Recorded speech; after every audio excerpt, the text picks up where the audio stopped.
கிறிஸ்து இயேசுவில் பிரியமான சகோதர சகோதரிகளே, அன்னை மரியாளின் அன்பு பிள்ளைகளே, இன்று உங்களோடு நான் சிந்திக்கவிருப்பது ஜெபம் என்பது யாரை மாற்றுவதற்கு. நான் ஜெபிக்கிறேன், யாரை மாற்றுவதற்காக நான் ஜெபிக்கிறேன்? என்னுடைய ஜெபத்தை கேட்டு கடவுள் மாற வேண்டுமா, அல்லது எனது ஜெபத்திற்கு ஏற்ப நான் மாற வேண்டுமா? கிறிஸ்து இயேசுவில் பிரியமான சகோதர சகோதரிகளே, பல நேரங்களில் நம்ம மனசுல ஜெபம்னா என்ன அப்படின்னா, நான் சொல்றதை கேட்டு கடவுள் மாறணும். நான் விண்ணப்பத்தை எடுத்துட்டு வர்றேன், ஜெபம் பண்றேன், கடவுள் அதை கேட்டு மாறி கடவுள் மனம் மாற வேண்டும். நான் இல்ல, கடவுள் மனம் மாறி எனது விண்ணப்பத்தை அவர் எனக்கு செய்யணும். என்னுடைய ஜெபம் பல நேரங்கள்ல இவ்வளவுதான், அதுக்கு மேல கிடையாது. ஜெபம் என்பது ஒரு உறவு. அது வெறும் வார்த்தைகள் மட்டும் கிடையாது, வெறும் விண்ணப்பங்களை மட்டும் வைத்தது கிடையாது. ஜெபம் என்பது ஒரு உறவு, கடவுளுக்கும் அவருடைய பிள்ளைகளுக்கும் இடையே இருக்கின்ற உறவு. கிறிஸ்து இயேசுவில் பிரியமான சகோதர சகோதரிகளே, ஒருவேளை உங்க மனசுல கடவுள் என் ஜெபத்தை கேட்டு மனம் மாறி நான் கேட்டதை கொடுக்கல அப்படிங்கிற ஒரு விரக்தி வந்துருச்சுன்னு வச்சுக்கோங்க, அந்த ஜெபத்திற்கு எந்த பயனுமே இல்லாம போயிடும். ஏன்? உங்க மன விரக்தியில கடவுள் மீது உங்களுக்கு கோபம் வரும். கடவுளோடு இருக்கின்ற உறவை பல நேரங்கள்ல நாம் முறித்து கொள்ளுகின்றோம். யோசிச்சு பாருங்க, எவ்வளோ பேர் கூட்டமா கூடி வந்திருக்கிறீங்க, எத்தனை பேர் அன்னை மரியாளின் மீது இருக்கின்ற அன்புனால வந்திருக்கிறீங்க, வெறும் அன்பை மட்டும் அடிப்படையாக வச்சு வந்திருக்கிறீங்க அப்படின்னு உங்களுக்கு மட்டும்தான் தெரியும். ஆனா வந்திருக்கின்ற உங்கள் அனைவருடைய மனசுலையும் ஏதோ ஒரு தீராத ஒரு விண்ணப்பம் ஒன்று இருக்கின்றது. அந்த விண்ணப்பத்திற்காக ஒவ்வொரு நாளும் நீங்கள் அன்னை மரியாளுடைய பரிந்துரையை நாடி வந்து கடவுளிடத்தில் ஜெபித்து விட்டு ஆண்டவருடைய உடலிலே பங்கெடுத்து விட்டு நீங்கள் ஒவ்வொரு நாளும் சென்று கொண்டிருக்கின்றீர்கள். ஒருவேளை இந்த விண்ணப்பம் உங்களுக்கு கொடுக்கப்படல அப்படின்னா என்ன பண்ணுவீங்க? என்ன ஃபாதர் இப்படி கேட்குறீங்க, எவ்வளோ அசையாத நம்பிக்கையோடு வந்துகிட்டு இருக்கிறோம், என்ன கேள்வி கேட்குறீங்க ஃபாதர், அப்படித்தானே நினைக்கிறீங்க? கிறிஸ்துவில் பிரியமான சகோதர சகோதரிகளே, பல நேரங்கள்ல இப்படிப்பட்ட ஒரு மனநிலையோடு கடவுளை மாத்தணும் அப்படின்னு நினைச்சிட்டு வந்தீங்கன்னா, இது சரியான நேரம் உங்களை நீங்களே மாற்றிக்கொள்வதற்கு. ஜெபம் என்பது முதலில் என்னை மாற்ற வேண்டும். ஜெபம் என்பது என்னை மாற்றுவதற்கு, கடவுளுக்கு பிடித்தாற்படி நான் என்னை மாற்றிக்கொள்ள வேண்டும். அதுதான் ஜெபம். நீங்களும் நானும் இன்று கொண்டாடுகின்ற அன்னை மரியாள், கடவுளுடைய தாய், உங்களுடைய என்னுடைய தாய், தனது ஜெபங்களுக்காக கடவுளை மாற்ற அவள் ஒரு நாளும் நினைத்ததில்லை. கடவுள்கிட்ட நினைச்சா அன்னை மரியாள் ஏகப்பட்ட விண்ணப்பங்களை வச்சிருக்கலாம். ஆண்டவரே, உமது மகனுக்கு நான் கருவுல இடம் கொடுக்கிறேன், அப்ப நீ என்ன பண்ணணும், என்னை நல்ல முறையில பார்த்துக்கணும், எந்த தீங்கும் வரக்கூடாது, நான் ஒரு மகாராணி போல வாழணும் அப்படின்னு அன்னை மரியாள் கோரிக்கை வச்சிருந்திருக்கலாம். அன்னை மரியாள் கடவுளை மாற்றுவதற்கு நினைக்கவே இல்லை. கடவுளுடைய திட்டங்களுக்கு ஏற்ப அன்னை மரியாள் ஒவ்வொரு நிலையிலையும் தன்னை மாற்றிக் கொள்ளுகின்றாள். உங்க அம்மா, எங்க அம்மா, நீங்களும் நானும் கொண்டாடுகின்ற அந்த அன்னை மரியாள் கடவுளுக்காக தன்னை ஒவ்வொரு நாளும் மாற்றிக் கொண்டிருக்கின்றாள். கிறிஸ்து இயேசுவில் பிரியமான சகோதர சகோதரிகளே, ஒரு சில பேருக்கு இந்த கோபம் கூட மனசுல இருக்கலாம். கடவுளோட நீங்க போராடிக்கிட்டு இருக்கலாம். ஆண்டவரே, ஒவ்வொரு முறையும் நான் ஜெபத்துல கேட்கிறேன், இந்த விண்ணப்பத்தை ஏன் எனக்கு கொடுக்க மாட்டீங்க? ஏன்? எதற்காக? என் மீது உமக்கு அன்பு இல்லையா? என்னுடைய கோரிக்கைகள் உமது காதுக்கு இன்னும் வரலையா?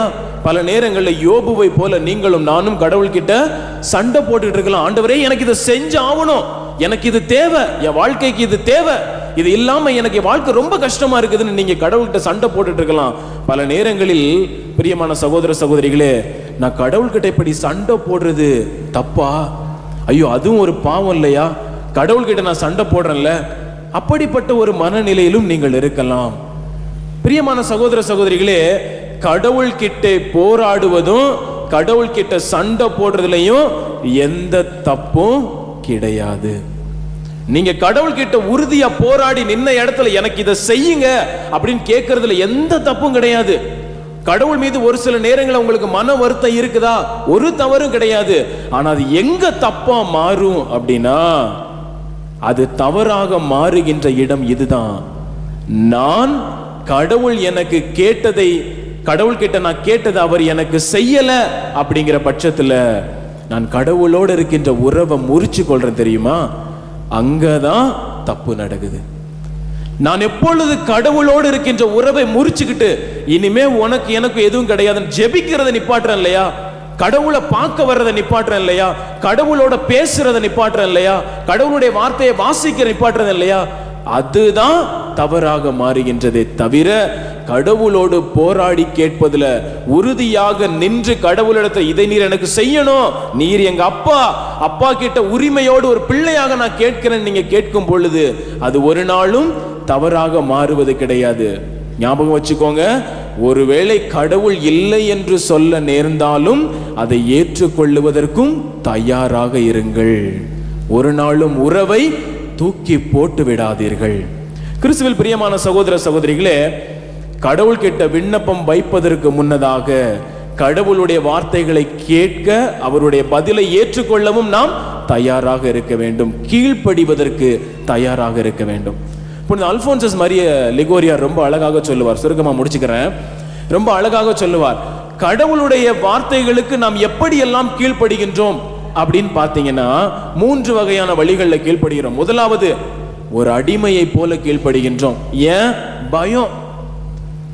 நான் இதை செய்யல அப்படின்னா கடவுள் நான் கேட்டதை செய்ய மாட்டார், பயம். இப்படிப்பட்ட ஒரு அடிமைக்குரிய ஒரு பயத்தோடு கடவுளுடைய வார்த்தைகளுக்கு கீழ்ப்படிந்து கொண்டிருக்கலாம். 2வது கீழ்ப்படிதல், ஒரு வேலைக்காரனை போல. வேலைக்காரன் ஏன் கடவுளுக்கு அவனுடைய முதலாளிக்கு கீழ்ப்படியணும்? வேலைக்காரன் முதலாளிக்கு கீழ்ப்படியல, முதலாளிக்கு பிடிச்சதை செய்யல அப்படின்னா அவனுடைய சம்பளம் ஏறுமா? ஏறாது. முதலாளி கிட்ட இருந்து அவனுக்கு வருவது சரியாக வருமா? வராது. மறுபடியும் அந்த ஜெபம் எப்படி இருக்குன்னா, கடவுளை சாந்தப்படுத்துவதாகத்தான் அமையும். அல்லது கடவுளை மகிழ்ச்சி படுத்துவதற்காக நாம் நினைச்சுக்கிட்டு, நான் கடவுளை மகிழ்ச்சி படுத்தினா தான், இந்த சின்ன சின்ன காரியங்கள்ல கீழ்ப்படிச்சாதான் கடவுள் நான் கேட்கின்ற பெரிய விண்ணப்பத்தை எனக்கு கொடுப்பாருன்னு வேலைக்காரனை போல கூட நாம் கீழ்ப்படிந்து கொண்டிருக்கலாம். 3வது கீழ்ப்படிதல் ரொம்ப முக்கியம், ஒரு மகனுக்குரிய கீழ்ப்படிதல். நான் கடவுளுடைய பிள்ளை, நான் கீழ்ப்படிவதற்கு எனக்கு எந்த காரணமும் தேவை கிடையாது. அவர் எங்க அப்பா, என்னை அன்பு செய்கின்ற தந்தை, என்னை அவரது கண்ணின் மணி என காத்து வழி நடத்துகின்ற தந்தை. அவருடைய வார்த்தைகள் தான் என் வாழ்க்கையில் உயிர், அவருடைய வார்த்தை தான் என் வாழ்க்கையின் மையம், அவர் வார்த்தை தான் எனக்கு மூச்சு காற்று போல. அவர் எங்க அப்பா, அவர் என்ன சொன்னாலும் நான் கேட்பேன். அவர் எனக்கு விண்ணப்பத்தை கேட்டு கொடுத்தாலும் ஏற்றுக்கொள்ளுவேன், அவர் எனது விண்ணப்பத்தை கேட்டு முடியாதுன்னு சொன்னாலும் மகிழ்ச்சியோட ஏற்றுக்கொள்ளுவேன். எனது அறிவை விட எனது தந்தையின் அறிவு மிக பரந்தது, எனது அறிவை விட எனது தந்தையின் அறிவு மிக உயர்ந்தது. நான் எதையெல்லாம் பார்க்கலையோ எங்க அப்பா மேல இருந்து பார்த்துக்கிட்டு இருப்பாரு, எதெல்லாம் எனக்கு தெரியாதோ எங்க அப்பா மேல இருந்து எல்லாவற்றையும் அறிந்து உணர்ந்து தெளிந்த கடவுளாக இருக்கிறார். அவருக்கு தெரியும் நான் கேட்பது எனக்கு சரியா, எனக்கு கொடுக்கலாமா வேண்டாமா என்பதை. ஆக கிறிஸ்துவில் பிரியமான சகோதர சகோதரிகளே, இந்த அழகான நாளிலே, இந்த திருப்பலியிலே பங்கெடுக்கின்ற இந்த நேரத்தில் இன்னும் ஒரு சில நிமிடங்களில் வாழும் கடவுளுடைய உண்மையான மகன், ஒரே மகன் உங்களுக்காகவும் எனக்காகவும் இங்கே பலியிடப்பட போகின்றார். இந்த கல்வாரி பலியில பங்கெடுக்கவிருக்கின்றோம். அந்த கடவுள் நமது உள்ளத்திலே வரும் பொழுது அவரை அன்போடு ஏற்றுக்கொள்ளுவோம். உடைந்து போன உறவை மீண்டும் புதுப்பிப்போம். தொடர்ந்து கடவுளுடைய பிள்ளையாக, அவருடைய செல்ல பிள்ளையாக, அவருடைய அன்பு பிள்ளையாக தொடர்ந்து வாழ முயற்சிப்போம். கடவுள் நம் அனைவரையும் நிறைவாக ஆசீர்வதிக்கட்டும். ஆமென்.